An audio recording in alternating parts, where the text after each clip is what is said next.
দিয়ে যাই। একটি কথা বলি আমি সবার না মাঝে, ধীরে ধীরে সত্য কথা প্রমাণ দিয়ে যাই আমি আপনাদের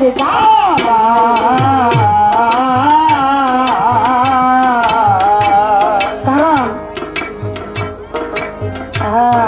সবকিছু নাকি আমরা নষ্ট করে দিচ্ছি, তাই না?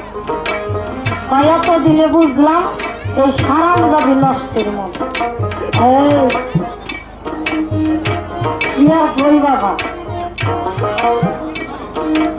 কথার পৃষ্ঠে কথার জবাব না দিলে গানের কোনো মজা থাকে? যুক্তি করে বলে যায় আমার ভাই স্বামীর পায়ে সেবা না করলে নারী ব্যস্ত নাই।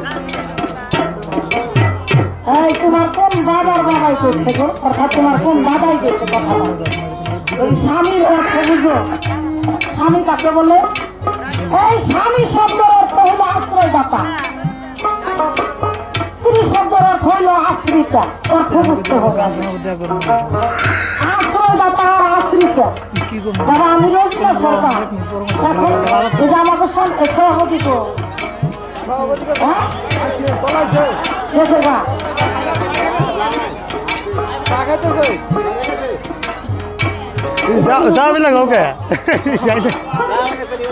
বলছি না আগে আমি যে স্কুলের মাস্টার ভালো, স্কুলের ছাত্র ভালো।